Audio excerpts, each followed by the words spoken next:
कृषी मंत्री दत्तात्रय भरणे आपल्याबरोबर आहेत. मामा, काय सांगाल, आज लक्ष्मण हाकेंबरोबर बैठक पार पडली, काय निर्णय झाला?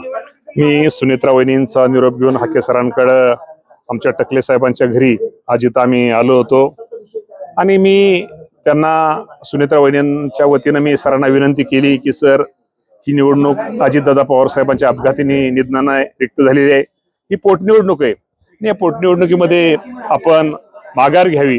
दादांनी खूप खूप मोठं काम या बारामती परिसरामध्ये केलेलं आहे आणि दादांना खरंच श्रद्धांजली व्हायची असेल ती निवडणूक बिनविरोध व्हावी यासाठी आम्ही विनंती केल्यानंतर हाके सरांनी आमच्या विनंतीला मान दिला.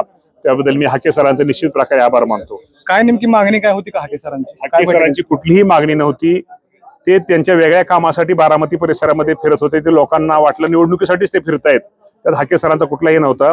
हाके सरांना आम्ही विनंती, त्यांनी कुठल्याही प्रकारची मागणी आमच्यासमोर मांडली नाही, कुठलीही त्यांनी ही केली नाही.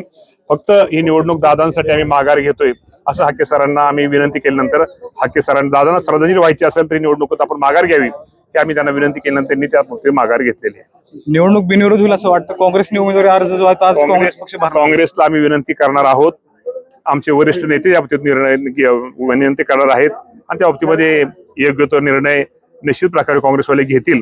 या निवडणुकीत सुनेत्रा वहिनींना पाठिंबा देतील. बिनविरोध होईल वाटतं निवडणूक असं वाटतंय, परंतु आता शेवटी जिल्ह्याच्या बाहेरचे अर्ज आहेत. प्रयत्न तर आम्ही शेवटच्या दिवसापर्यंत करू, सगळ्यांना विनंती करू आणि दादांना खरंच श्रद्धांजली व्हायची असेल तर ही निवडणूक बिनविरोध करावी अशी मी सगळ्यांना विनंती करतो. आपल्यावर एक कृषी मंत्री दत्तात्रय भरणे होते, त्यांनी आज ओबीसी नेते लक्ष्मण हाके यांच्यावर जी बैठक पार पडली आणि या बैठकीतून लक्ष्मण हाके जे आहे ते आपला उमेदवारी अर्ज भरणार नाही. ओबीसी नेते लक्ष्मण हाके आपल्याबरोबर आहेत. काय सांगाल, तुम्ही निवडणुकीतून माघार घेतली, काय नेमकी चर्चा झाली? हे बघा, मी एक आंदोलक आहे, चळवळीमधला आमची एक चळवळ आहे. आमचे काही प्रश्न आहेत. या प्रश्नांच्या बाबतीत या सरकारच्या बाबतीत आम्ही उदासीन आहोत का? तर आहोत. आमचे प्रश्न सुटतात का सुटत नाहीत असा आमचा अनुभव आहे.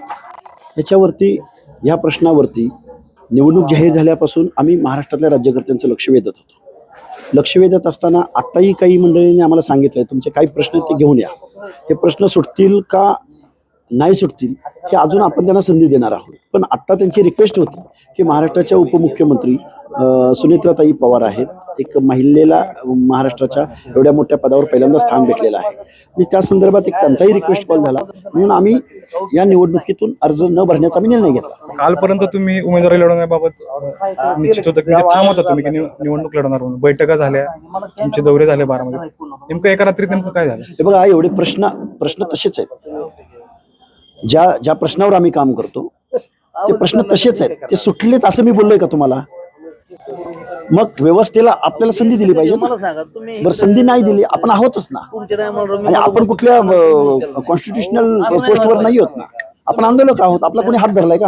आपण उद्यापासून आपल्या प्रश्नांनी समस्येत आंदोलन करू, मागण्या करू. तुम्ही माघार घेतल्यामुळे कार्यकर्त्यांमध्ये नाराजी? अजिबात नाही असं कोणी सांगितलं. आम्ही आमच्या कार्यकर्त्यांची बैठक घेतलेली आहे, सगळ्यांना कन्व्हिन्स केलेलं आहे, त्यांचीही मतं जाणून घेतलेली आहेत. हा निर्णय नेमका कधी झाला? कुणाचा फोन आला तुम्हाला? नाही, आतापर्यंत आमची तयारीच होती. पण जे काही कॉल्स आले कुणा चालतं? सगळ्यांचे आले. मी सांगितलं प्रेसमध्ये. ही निवडणूक बिनविरोध होईल वाटतं बारामतीची? ते आता जर तर पुढचा प्रोसेस आहे ना 4-5 दिवसाचा, त्या 5 दिवसानंतर कळेल. तुमच्या मागण्या ज्या काय होत्या ते तुम्ही सांगितल्या आहात. सुनेत्रा वहिनींच्या कॉल मागण्या सांगितलेल्या आहेत. माननीय मुख्यमंत्री महोदयांना माहीत आहेत, उपमुख्यमंत्र्यांना माहीत आहेत, अनेक नेत्यांना माहीत आहेत.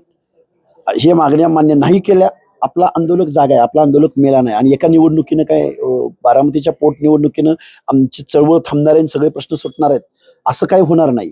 त्यामुळे आमचं हे आंदोलन, चळवळ, कार्यकर्ता मुवमेंट, विरोधकांचा आवाज हा चालूच राहणार आहे. माघार घेण्याचं नेमकं कारण काय? अरे, महाराष्ट्राच्या उपमुख्यमंत्री पदावर एक महिला आहे आणि अपघाती निधन झाल्यानंतर थोडीशी सहानुभूतीचे प्रश्न आहेत ना बारामतीचे. सगळ्या लोकांना माहिती आहेत प्रश्न. आम्ही आमच्या अनेक पिढ्या संघर्ष करत आले. तुम्ही अनेक दिवस म्हणत होता की निवडणूक बिनविरोध होऊ देणार नाही. अचानक आमच्या प्रश्नावर लक्ष वेधून घेण्यासाठी आम्ही म्हणणारच ना. लोकशाहीमध्ये विरोधकांना सुद्धा स्पेस दिलेली ना, अधिकार दिलाय ना. त्या अधिकाराचा जर आम्ही अधिकार घेऊन पुढे जात असेल, लक्ष वेधत असेल, त्यात वावगं काय, चुकीचं काय त्यामध्ये? आपल्यावर हे ओबीसी नेते लक्ष्मण हाके होते. दीपक पडकर, मटा ऑनलाईन, बारामती.